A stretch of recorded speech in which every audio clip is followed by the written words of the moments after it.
प्यारे बच्चों, एक बार फिर से स्वागत है आपका आपके अपने YouTube channel unique academic institute में। मैं राहुल चौधरी हमेशा की तरह एक बार फिर से आपके साथ हूं और आज मेरे हाथ में है intermediate examination 2021 annual English model set class 12 से रिलेटेड है ये, जो बिहार विद्यालय परीक्षा समिति के द्वारा उपलब्ध कराया गया है। और आज हम लोग इसके जो ऑब्जेक्टिव क्वेश्चन है 1 से लेकर के और 100 तक उसका आंसर करने वाले हैं अगले कुछ मिनटों में। और ये आपके लिए बहुत बेनिफिशियल रहने वाला है, इससे आपको बहुत सारी मदद मिलने वाली है। और अगर आपने अब तक इस चैनल को सब्सक्राइब नहीं किया तो सब्सक्राइब कर लें, क्योंकि यहाँ हिंदी इंग्लिश से जुड़े हुए सभी वीडियोज़ आपको मिलने वाले हैं निश्चित रूप से। और चलिए हम इसको शुरुआत करते हैं बिना किसी समय को जाया किए, क्योंकि ये 100 क्वेश्चन है, तो अगर थोड़ा भी अगर आपको बताया जाए तो एक काफ़ी लंबा समय लग जाने वाला है इसमें, और मैं नहीं चाहता कि बहुत ज़्यादा समय आपका बर्बाद हो। तो चलिए, अगर आपको ये वीडियो पसंद आए तो इसको लाइक और शेयर करना ना भूलिएगा। चलिए हम पहले प्रश्न से शुरू करते हैं और पहला प्रश्न हमारा कहता है क्या तो the nurse will give him the medicine tomorrow और choose the correct passive voice. इसका पैसिव वॉइस चुनना है। तो जैसे हम देख सकते हैं कि एक्टिव वॉइस में विल लगा हुआ है, तो पैसिव वॉइस में हमको चाहिए विल बी। तो ऑप्शन नंबर बी इसका सही आंसर हो जाएगा। He will be given the medicines by the nurse tomorrow. और चलिए अब हम आगे बढ़ते हैं दूसरे क्वेश्चन की तरफ। Dash you bring some coffee for me. तो ये मोडाल से आपका क्वेश्चन है और आप जानते हैं कि किसी से आग्रह करने के अर्थ में वुड का प्रयोग किया जाता है। तो ऑप्शन नंबर डी यानी कि वुड आपका करेक्ट आंसर हो जाएगा। तीसरे क्वेश्चन की तरफ आते हैं। I found this ring while I dash in the garden. तो जैसा कि हम जानते हैं कि वाइल से अगर कोई सेंटेंस जुड़ा हुआ हो तो एक सेंटेंस जिस टेंस में होता है दूसरा सेंटेंस भी उसी टेंस में इस्तेमाल करना होता है।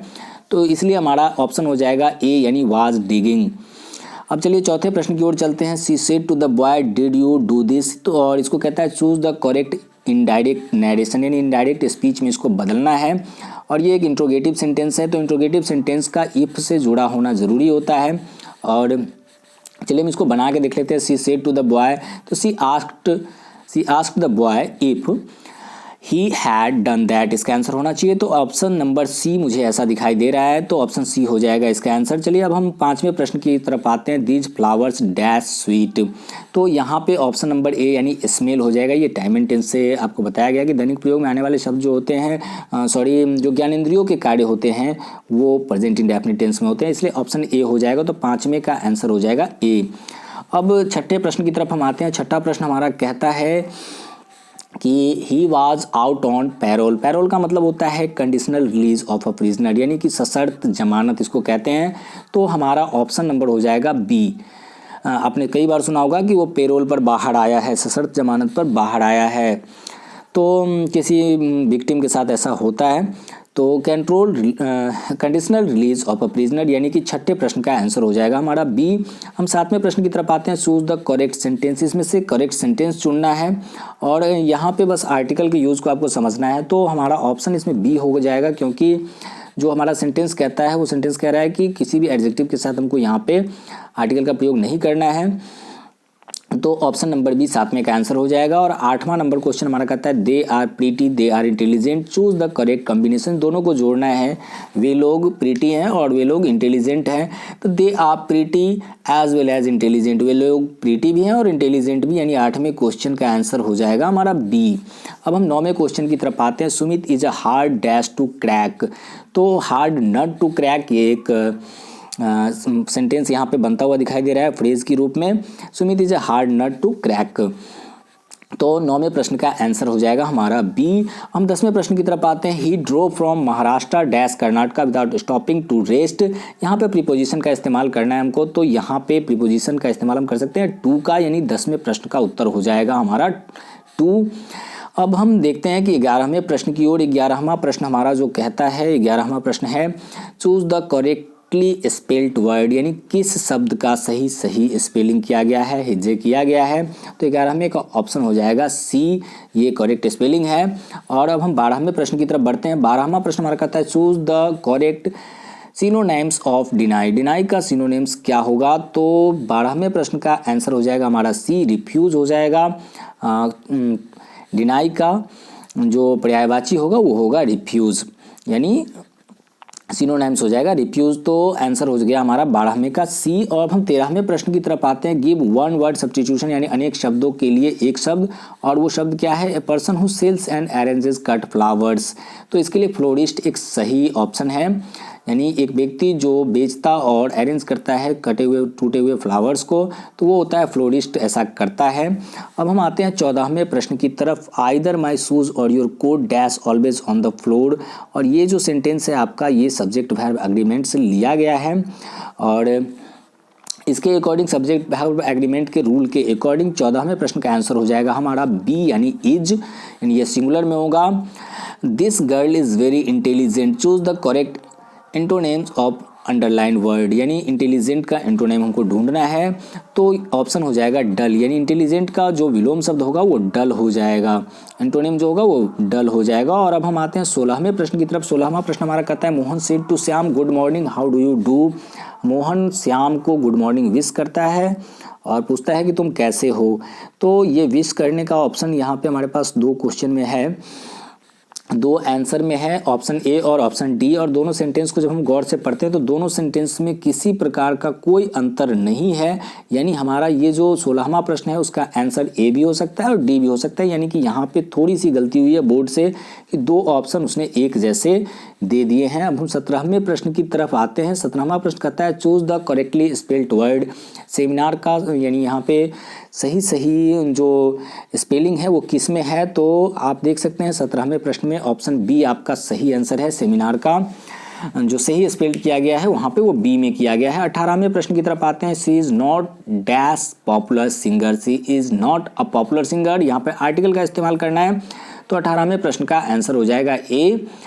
अब हम 19वें प्रश्न की तरफ आते हैं। One of the boys dash selected, तो यहाँ भी जो ये सेंटेंस है आपका ये सब्जेक्ट वर्ब एग्रीमेंट से लिया गया है।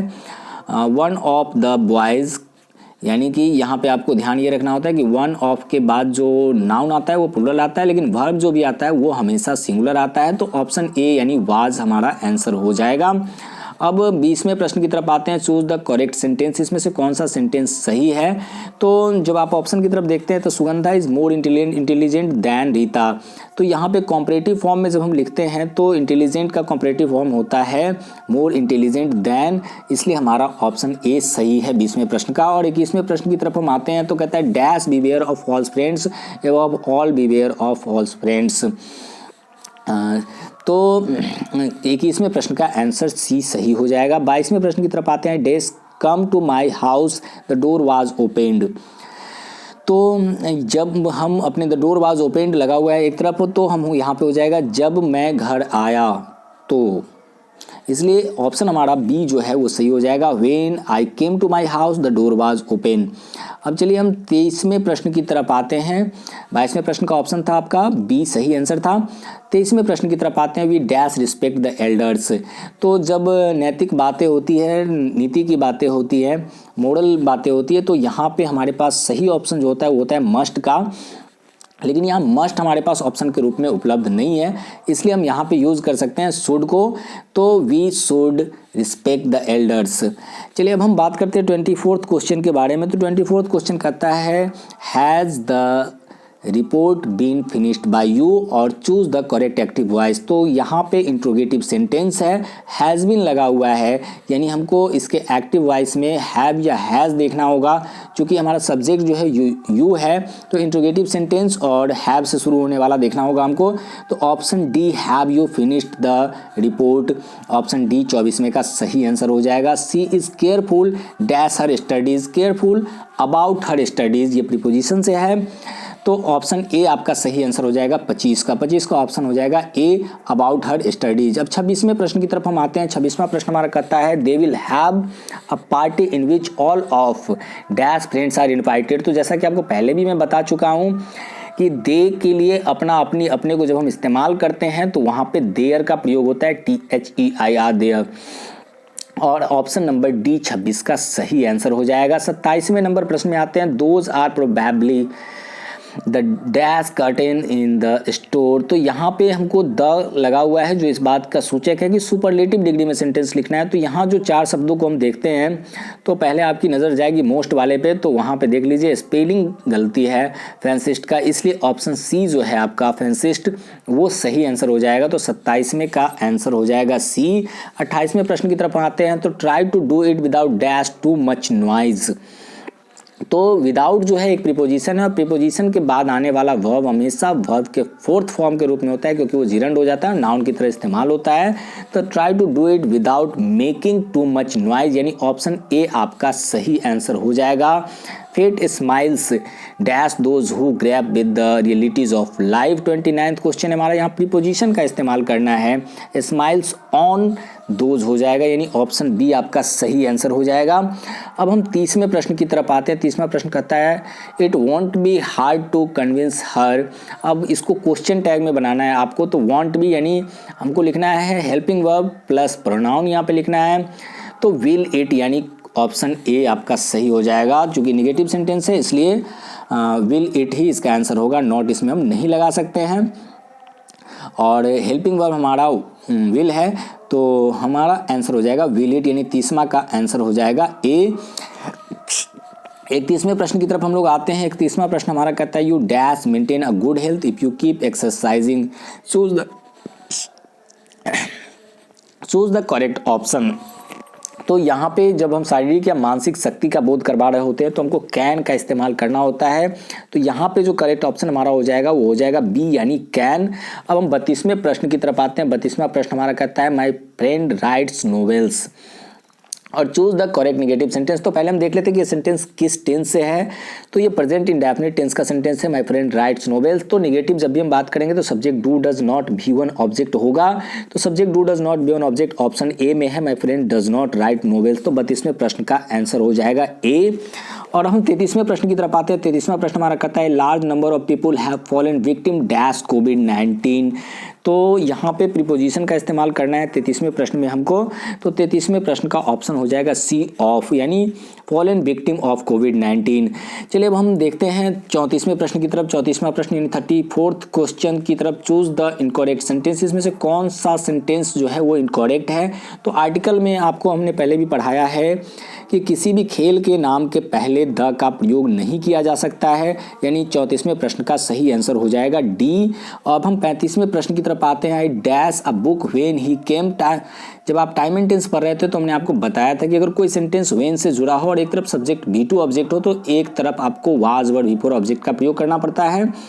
तो यहाँ पे ऑप्शन बी वाज रीडिंग आपका सही आंसर हो जाएगा। अब हम 36वें प्रश्न की तरफ आते हैं। Choose the correctly spelled word. इसमें से कौन सा जो स्पेलिंग है वो सही है मेडिसिन का।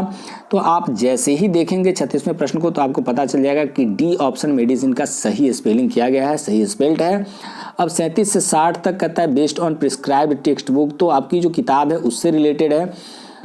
तो हम देखते हैं कि क्या है हमारा क्वेश्चन। 37th क्वेश्चन हमारा कहता है we notice that the mind is a restless bird, the more it gets the more it wants, is dash is from. और आपको याद आ गया हो गया इंडियन सिविलाइजेशन एंड कल्चर का, क्योंकि ये सेंटेंस महात्मा गांधी जी के द्वारा कहा गया है। तो ऑप्शन बी आपका सही आंसर हो जाएगा इंडियन सिविलाइजेशन एंड कल्चर, जो कई बार मैंने आपसे कहा है कि काफ़ी इंपॉर्टेंट सेंटेंस है। पढ़ाते समय भी मैंने बताया था कि काफ़ी इंपॉर्टेंट सेंटेंस है और बार बार परीक्षाओं में पूछी जाती है, इसको पूछे जाते हैं ये सेंटेंस। अब कहता है Nanu Kaka love to speak. 38th question है Nanu Kaka love to speak dash when he was unable to express English or Hindi. जब वो गुस्से में होते हैं, आपको याद होगा कि जब वो मीटिंग फिक्स करने गए थे सेक्रेटरी के पास मिनिस्टर के लिए और वो असफल होकर के लौटे थे, तो उन्होंने अपने मदर टंग यानी मराठी में गालियां बुदबुदाना शुरू कर दिया था। तो आंसर आपका 38 का हो जाएगा ए यानी मराठी। ठीक है, अब हम आते हैं 39th क्वेश्चन के पास। तो civilization has taught us to be more dash with each other. तो इसमें कुछ सोचने की आवश्यकता नहीं है, आपको बहुत अच्छे तरीके से इंडियन सिविलाइजेशन एंड कल्चर आपने पढ़ा है। तो मोर फ्रेंडली यानी ऑप्शन बी आपका सही आंसर हो जाएगा। अब 40वें क्वेश्चन की तरफ आते हैं। 40वां प्रश्न हमारा कहता है यानी 40 जो क्वेश्चन है वो कहता क्या है देखते हैं। तो वो कह रहा है Bertrand Russell was from dash.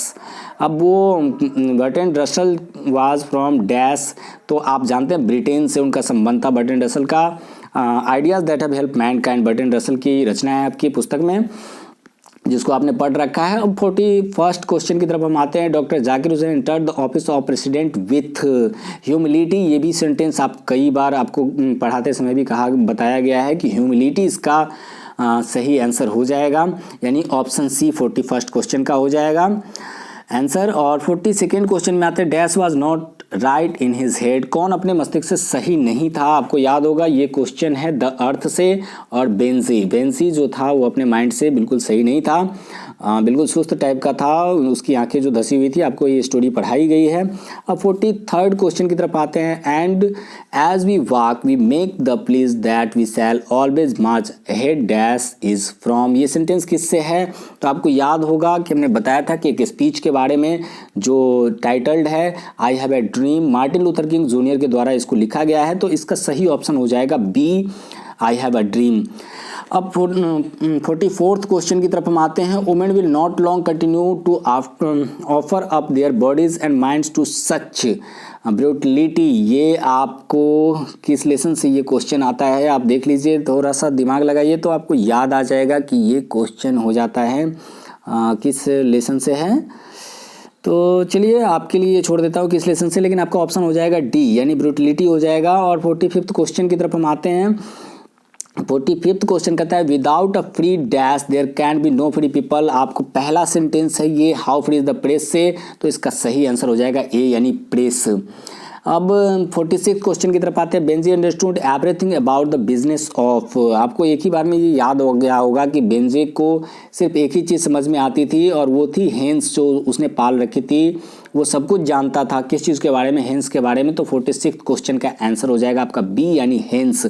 चलिए अब हम देखते हैं, बात करते हैं 47th क्वेश्चन की। The poet waited for the snake because, अब यहाँ पे दो ऑप्शन आपको कंफ्यूज करेंगे। He wanted to kill it, क्या पोएट किल उसको मारना चाहता था? नहीं, बिल्कुल वो मारना नहीं चाहता था। उसे क्यों इंतजार करना पड़ा? He had come after the snake, क्योंकि वो उसको देखना चाहता था स्नेक को आते हुए, पानी पीते हुए। तो इसलिए आपका करेक्ट ऑप्शन हो जाएगा he had came after the snake, क्योंकि वो सांप के बाद आना था उसको, वो सांप के बाद आना चाहता था, इसलिए उसे रुकना पड़ा। तो ये द स्नेक जो आपका पोयम है, आपने उसके वीडियोस देखे होंगे तो आपको याद होगा, वहाँ से ये क्वेश्चन है। तो ऑप्शन बी 47th का आंसर हो जाएगा। 48th क्वेश्चन की बात करते हैं। They who keep one another alive can never be parted, sweetest love I do not go, ये आपके लेसन से है, और आपका सही ऑप्शन हो जाएगा बी, यानी सही आंसर 48th क्वेश्चन का हो जाएगा बी। अब हम देखते हैं 49th क्वेश्चन।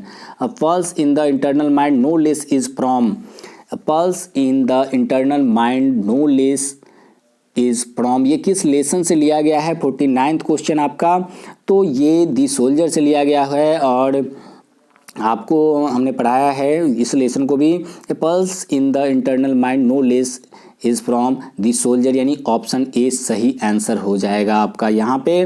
और कहते हैं कि 50 क्वेश्चन क्या है? Macavity is dash on the scene of crime, जब कहीं पे कोई क्राइम होता है तो मैकेविटी वहाँ पर होती है क्या? नहीं, बिल्कुल नहीं होती है, इसलिए इसका सही आंसर हो जाएगा बी, यानी neighbour. Macavity is the mystery cat, T S. Eliot की यह रचना आपने पढ़ रखी है। The ghat is littered with half burnt bodies, एक बार में आपको याद आ जाएगा, आपने इस लेसन को भी पढ़ रखा है। The ghat is littered with dash, तो हाफ ब्रंट बॉडीज, और ये फायर हैमन से लिया गया है, आपने इसको भी पढ़ रखा है। तो आपको 51st क्वेश्चन का आंसर हो जाएगा ए। 52nd क्वेश्चन की तरफ हम आते हैं। 52nd क्वेश्चन कहता है where does the lady lie, lady जो वो खूबसूरत सी लेडीज एनी पीटाप, आपको याद होगा कहाँ थी? तो ग्रेव यार्ड में थी सोई हुई। तो आंसर 52nd का हो जाएगा ए, यानी ये आंसर हो गया आपका ए, ग्रेवयार्ड। 52nd का आंसर ए हो जाएगा। 53rd की तरफ हम आते हैं। 53rd क्वेश्चन कहता है who wrote the wasteland and four quartets, तो आपको याद होगा द वेस्टलैंड किसकी रचना है? 53 क्वेश्चन में टी.एस. एलियट की यह रचना है द वेस्टलैंड, जो कि बताते समय हम जब अबाउट ऑथर बताते हैं तो हमने आपको इसके बारे में बताया था कि टी.एस. एलियट की रचना है, क्या नाम है उसका? द वेस्टलैंड और फोर क्वार्टेट्स। तो अब चलिए हम 54th क्वेश्चन की तरफ आते हैं। 54th क्वेश्चन कहता है white waterfall could bless the dash in their last distress, now the leaves are falling fast, इसको लिया गया है, ये लगभग आखिरी स्टेंजा का ये सेंटेंस है, और इसका आंसर हो जाएगा ट्रैवलर्स। 54th क्वेश्चन का आंसर हो जाएगा डी, ट्रैवलर्स। तो 55 क्वेश्चन की तरफ हम आते हैं। Dash lived with her grand mother, who lived with grand mother, तो आपको याद होगा कमला सुरैया, कमला दास, यानी ऑप्शन सी 55 का सही आंसर हो जाएगा। 55th क्वेश्चन का सही आंसर हो जाएगा सी, यानी कमला दास। 56 क्वेश्चन कहते हैं the 17th century is an age of dash. तो ये किसका एज है? तो हालांकि इसमें जो आपको ऑप्शन दिए गए हैं इससे कोई भी रिलेटेड नहीं है, लेकिन चूंकि नियरेस्ट हम अगर देखने की बात करें तो ए ऑप्शन हो जाएगा रोमांटिकिज्म, जो कि 18th सेंचुरी की घटना है। रोमांटिकिज्म जो है वो 18th सेंचुरी की घटना है, लेकिन फिर भी ये एक सही आंसर हो जाएगा यहाँ पे, क्योंकि नियरेस्ट अगर हम जाते हैं तो 17th सेंचुरी से 18th सेंचुरी तक ये रोमांटिकिज्म को ले सकते हैं। तो 56 क्वेश्चन का सही आंसर हो जाएगा ए। हालांकि रोमांटिकिज्म का एज जो माना जाता है वो 18th सेंचुरी का माना जाता है, लेकिन यहाँ 17th सेंचुरी है, तो नियरेस्ट आंसर के रूप में हम यहाँ पे ए ऑप्शन को सही मान सकते हैं। और 57th क्वेश्चन की तरफ हम आते हैं। तो who wrote the worst line to err is human to forgive divine. ये किसके द्वारा है, ये किसकी रचना है, किसने लिखी है इसको? तो इसका सही आंसर हो जाएगा अलेक्जेंडर पॉप, यानी 57th क्वेश्चन का सही आंसर हो जाएगा ए। अब है हु रोट गीतांजलि। कौन नहीं जानता है इस प्रश्न का उत्तर? हर बच्चे को पता है कि रविंद्रनाथ टैगोर रोट गीतांजलि। चलिए हम बात करते हैं उसके बाद the Indian English poetry started in. 59th question हमारा जो है वो कहता है कि Indian English poetry started in. तो 59th का सही आंसर हो जाएगा 19th सेंचुरी, यानी ऑप्शन नंबर सी इसका सही आंसर होगा। अब हम आते हैं 60th नंबर क्वेश्चन, यानी 60वें प्रश्न की तरफ हम आते हैं। तो 60वां प्रश्न हमारा कहता है कि dash scholars were known as university wits. तो वो कौन से स्कॉलर थे जो यूनिवर्सिटी विट्स के नाम से जाने जाते थे? तो एलिजाबेथन एज के जो स्कॉलर थे, आपको 7 स्कॉलर्स थे यूनिवर्सिटी विट्स के नाम से जाने जाते थे। तो ऑप्शन डी यानी 60 क्वेश्चन का ऑप्शन हो जाएगा एलिजाबेथन। वो एक ग्रुप था विद्वानों का जिसको यूनिवर्सिटी विट्स के नाम से जाना गया था। तो 60वें प्रश्न का आंसर हो जाएगा डी। अब हम 61वें प्रश्न की तरफ आते हैं। किरण डील्स डैश सुगर। तो आप अभी प्रीपोजिशन पढ़ रहे थे, डील्स विथ पर्सन और डील्स इन गुड्स। तो यहाँ सुगर जो है वो गुड्स है, इसलिए आंसर सी यानी इन का प्रयोग हम लोग करेंगे। अब हम आते हैं 62nd क्वेश्चन यानी 62वें प्रश्न की तरफ। 62वां प्रश्न हमारा कहता है कि the train went by it did not stop और चूज द करेक्ट कॉम्बिनेशन। इस दोनों को जोड़ने के लिए हमको कहता है। तो the train went by it didn't stop, मतलब यहाँ पे विदाउट स्टॉपिंग, रुकना नहीं है वहाँ पे। तो आ जाइए हम विदाउट की तरफ ध्यान लगाते हैं। तो बी ऑप्शन हमारा सही हो जाएगा। The train went by without stopping, यानी ट्रेन वेंट बाय और डिड नॉट यानी रुकना नहीं, तो विदाउट मतलब बिना रुके हुए। तो यहाँ पे हमारा ऑप्शन 62nd का हो जाएगा बी। अब हम आते हैं 63rd क्वेश्चन की तरफ। ही डैश अराइव टुमारो। अब टुमारो है तो आप जानते हैं कि टुमारो को अगर हम यूज़ करते हैं तो या तो प्रेजेंट टेंस में कर सकते हैं, लेकिन प्रेजेंट का यहाँ पे हमारा कोई ऑप्शन नहीं है, इंडेफिनिट का, इम्परफेक्ट का। तो इसलिए सही आंसर जो हो जाएगा हमारा हो जाएगा डी यानी will. He will arrive tomorrow. ठीक है, तो 63 का आंसर हो जाएगा डी यानी विल। अब 64 क्वेश्चन की तरफ हम आते हैं। I said to him work hard. आप किसी से कहते हैं कठिन परिश्रम करो तो ये निश्चित रूप से एक सलाह होता है और ये इनडायरेक्ट स्पीच में इनको बदलना है। तो option A I advised him to work hard, ये आसानी से आपके समझ में आ गया होगा। आपने काफ़ी प्रैक्टिस किया, काफ़ी अभ्यास किया है डायरेक्ट इनडायरेक्ट स्पीच पर। चलिए अब हम 65th क्वेश्चन की तरफ आते हैं। He is capable dash doing this work. Capable के बाद क्या यूज़ कर सकते हैं, कौन सा प्रीपोजिशन यूज़ कर सकते हैं? तो 65 का आपका ऑप्शन हो जाएगा capable of doing this work. चलिए अब हम आते हैं 66 क्वेश्चन की तरफ से।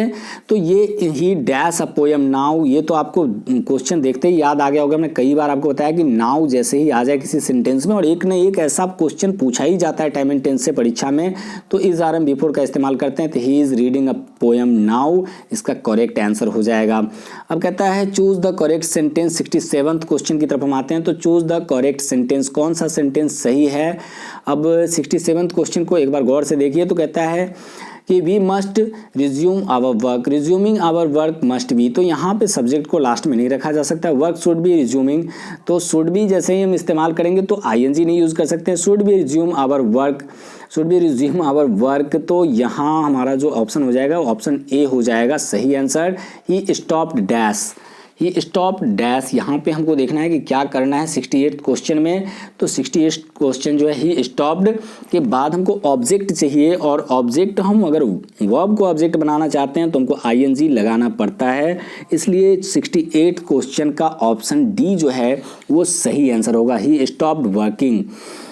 चलिए हम 69 क्वेश्चन की तरफ आते हैं। 69 क्वेश्चन कहता है he was struck with dash arrow. यहाँ पे आर्टिकल हमको यूज़ करना है 69 क्वेश्चन में, तो हम यहाँ पे एरो है इसलिए एन एरो को यूज़ कर सकते हैं। 69 का आंसर हो जाएगा हमारा सी।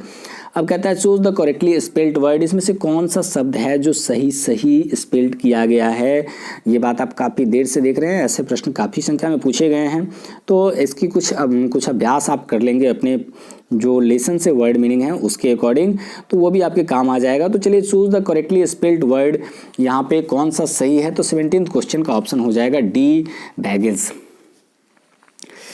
अब चलिए हम देखते हैं 71st क्वेश्चन की तरफ। I did not kill the dog, I did not kill the word, choose the correct passive voice. Did not kill the word लगा हुआ है, डिड नॉट लगा हुआ है, तो जाहिर सी बात है कि आपको subject V2 object in past indefinite का है, तो यहाँ पे आपको वाज वर्ड ढूंढना है, वाज वर्ड नॉट ढूंढना है।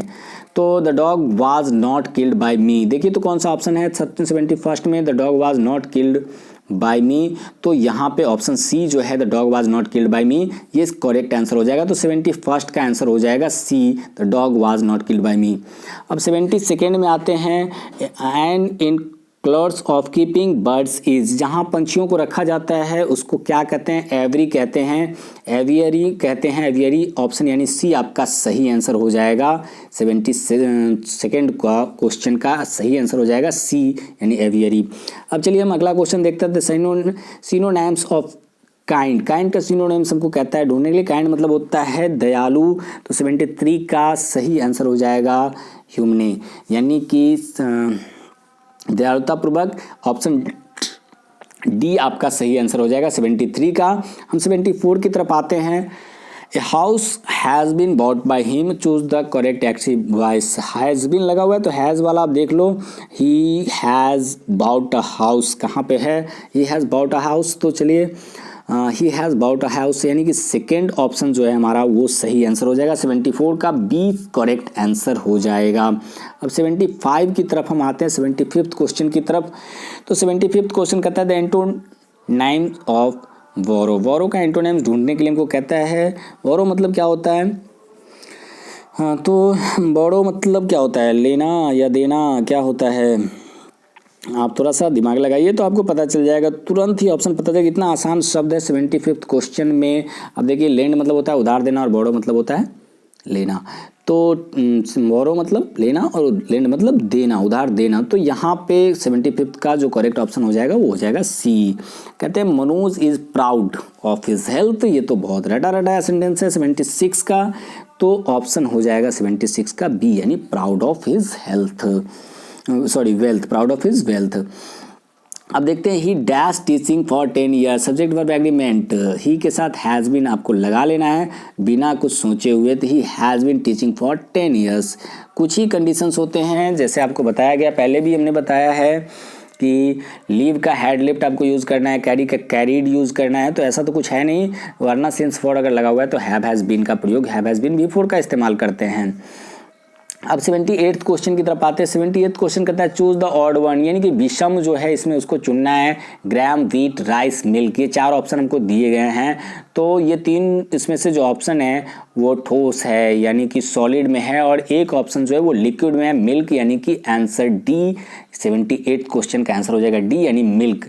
Sometimes it dash heavily, choose the correct option. Time and tense का सेंटेंस है, some time it rains heavily, इसका करेक्ट आंसर हो जाएगा 79 का आंसर हो जाएगा ए। और चलिए अब हम देखते हैं मप्स इज अ डेंजरस, मप्स जो है होता है एक डिजीज का नाम है, इसलिए मप्स इज अ डेंजरस डिजीज हो जाएगा। 80 का करेक्ट आंसर हो जाएगा सी यानी डिजीज यानी बीमारी उसको कहते हैं। तो 81st की तरफ हम आते हैं। He lives in a dash house, तो स्मॉल हाउस, इसमें तो कुछ करना है नहीं आपको, एक ही ऑप्शन आपको दिख जा रहा है अलग से इसे, तो 81st का आंसर हो जाएगा वह एक छोटे मकान में रहता है, तो 81st का ऑप्शन हो जाएगा बी आपका जो करेक्ट आंसर है। सी इंसिस्ट डैश लिविंग इमीडिएटली। यहाँ पे प्रीपोजिशन का इस्तेमाल करना है। प्रीपोजिशन काफ़ी संख्या में पूछे गए हैं, तो प्रीपोजिशन पे जितनी बेहतर तैयारी आप करके जाएं आपके लिए ज़्यादा बेहतर होगा। तो 82nd क्वेश्चन को हम एक बार देखें तो कौन सा प्रीपोजिशन यहाँ पे इस्तेमाल कर सकते हैं। तो इंसिस्ट के साथ ऑन का प्रयोग होता है, तो सी इंसिस्ट ऑन लिविंग इमीडिएटली। तो ए हमारा सही आंसर हो जाएगा किस क्वेश्चन का, 82nd क्वेश्चन का आंसर ए सही हो जाएगा। अब 83rd क्वेश्चन की तरफ हम आते हैं। You have to dash it, you have to dash it. यहाँ पे मतलब हैव टू के बाद तो जाहिर सी बात है कि वर्ब का फर्स्ट फॉर्म आपको लिखना है, वर्ब लिखना है, तो ऑप्शन ए यानी एक्सेप्ट जो हो जाएगा वो सही आंसर हो जाएगा। अब हम 84th की तरफ आते हैं। Do not walk dash either and तायर, यानी कि इधर उधर नहीं भटकना चाहिए, तो हमको ऑप्शन बी इसका सही आंसर हो जाएगा। इधर उधर मत भटको। अब चलिए 85th क्वेश्चन की तरफ हम आते हैं। 85th क्वेश्चन जो है वो फिर हमारे बुक से है 85 से 100 तक। अब इसमें क्या क्या क्वेश्चन पूछे गए हैं देखते हैं। A certain degree of physical harmony and comfort is necessary is from, ये इंडियन सिविलाइजेशन एंड कल्चर का एक सेंटेंस है, तो इसका ऑप्शन ए आपका सही आंसर हो जाएगा। अब हम चलते हैं 86th क्वेश्चन की तरफ चलते हैं। 86th question, India through our travellers eyes is, क्या है India through our travellers eyes? An essay है, एक निबंध है, यात्रा वृत्तांत है। तो ऐसा तो यात्रा वृत्तांत करके दिया नहीं, इसलिए ऐसे एक निबंध के रूप में हम इसका इस्तेमाल कर सकते हैं। चूँकि ये स्टोरी है नहीं, पॉलिटिकल स्टोरी भी नहीं है और नोवेल भी नहीं है, तो एक यात्रा वर्गीय है जो, तो इसलिए हम एन ऐसे के रूप में, एक निबंध के रूप में इसका इस्तेमाल करते हैं। 86th का आंसर हो जाएगा डी। 87th क्वेश्चन की तरफ हम आते हैं। The Negro still finds himself in exile, ये किस लेसन से है? आपको याद होगा नेग्रो स्लैब्स के बारे में आपने किस लेसन में पढ़ा है? आई हैव अ ड्रीम में पढ़ा है। 87th क्वेश्चन का करेक्ट आंसर क्या हो जाएगा? तो सी हो जाएगा, इन हिज ओन लैंड, यानी अपने ही भूमि पर नेग्रो जो है खुद को ठगा हुआ महसूस करते हैं। आवर एटीट्यूड टुवार्ड्स, यानी 88th क्वेश्चन की तरफ हम आते हैं। 88th क्वेश्चन कहता है our attitude towards those outside our head is. अब 88th क्वेश्चन का आंसर हो जाएगा होस्टाइल, इसका सही आंसर हो जाएगा। India's glory is that civilisation has remained immovable, ये तो इंडियन सिविलाइजेशन कल्चर का सेंटेंस है और शुरुआती पैराग्राफ में ही इसको आपने पढ़ा है, तो ये आपको काफ़ी अच्छे से याद होगा। 90th क्वेश्चन की तरफ हम आते हैं। नानू काका वाज द नैरेटर्स, नानू काका नैरेटर के कौन थे? ये एपिंच ऑप्शन अब से लिया गया सेंटेंस है, मैटरनल अंकल थे, तो इसका सही आंसर हो जाएगा 90 क्वेश्चन का ए। और अब हम बात करते हैं 91st क्वेश्चन का। Who says that every atom of blood is same in all human being, ये किसने कहा है कि मेरे ब्लड अणु और तुम्हारे, आपको याद करना होगा, ये आपको शुरुआत में ही ये पोयम है, आप थोड़ा याद करके देखो इसको कि कौन सा पोयम है।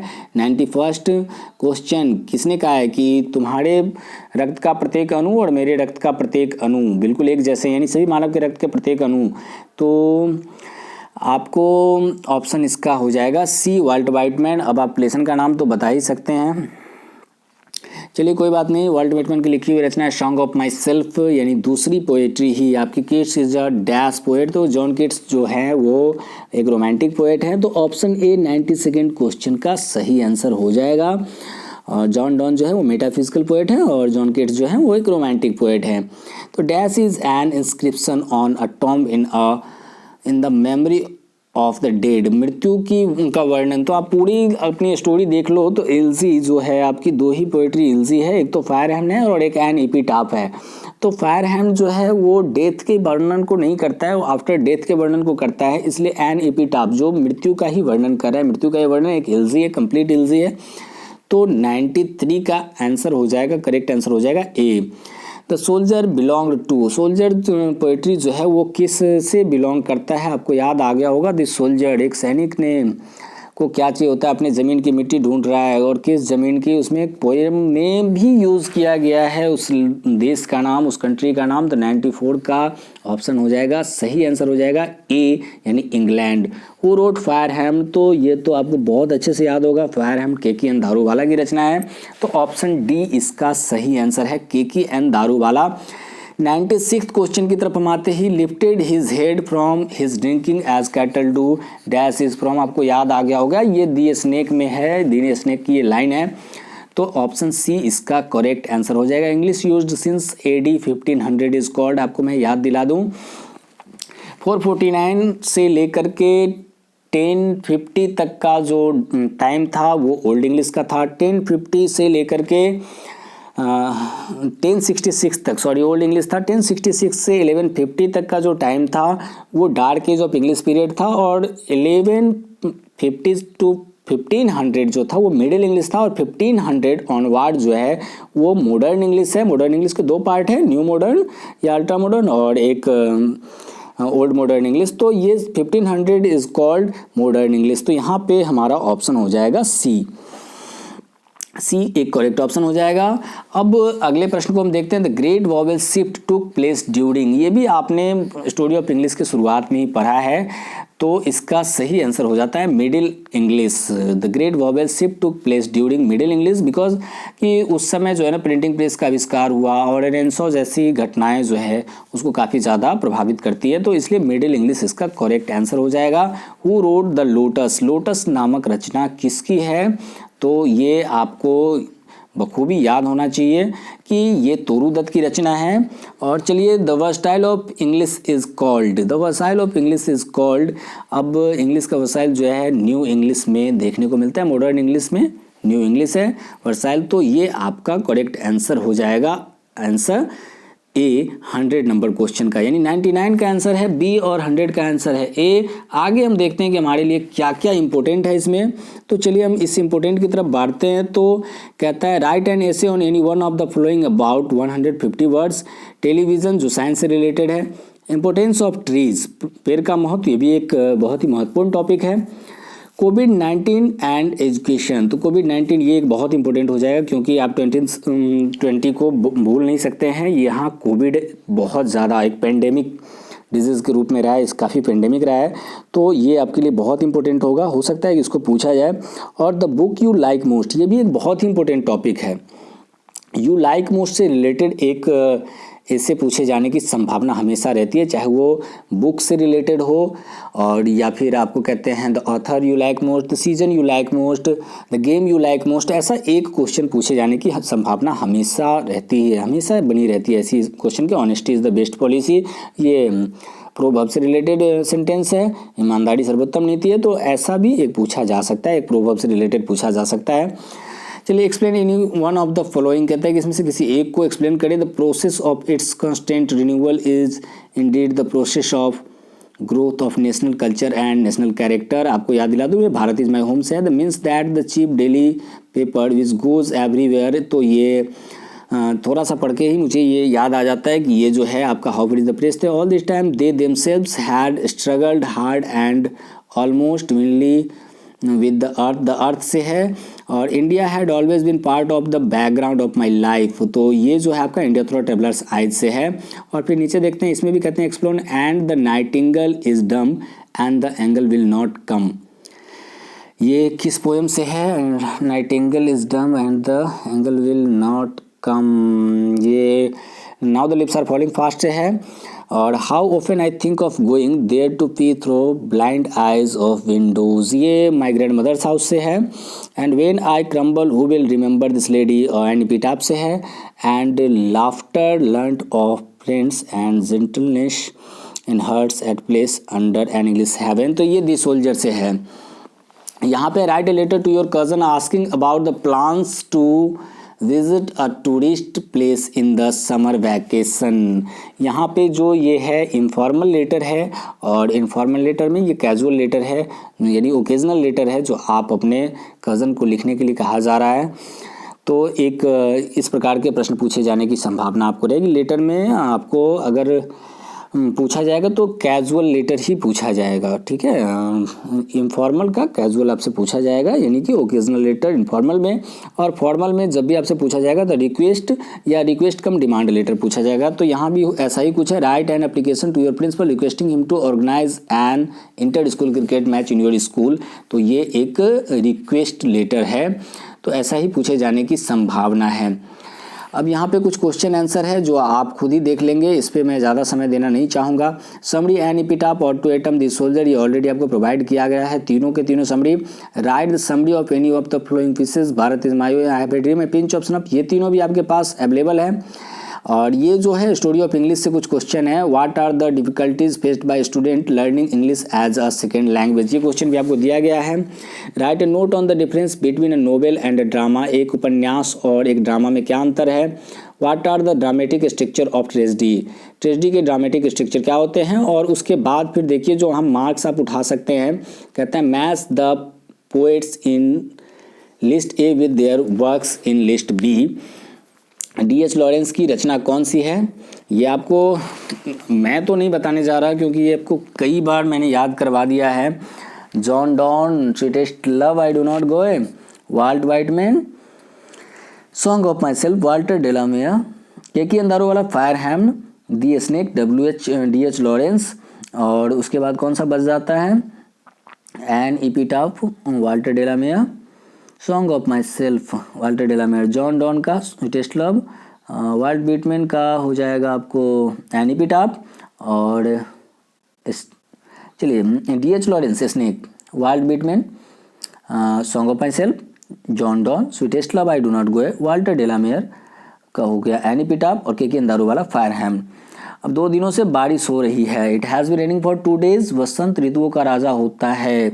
तो वसंत ऋतु को क्या कहते हैं, spring. Spring is the king of seasons. सच्चा मित्र संसार में दुर्लभ है। True friend is rare in the world.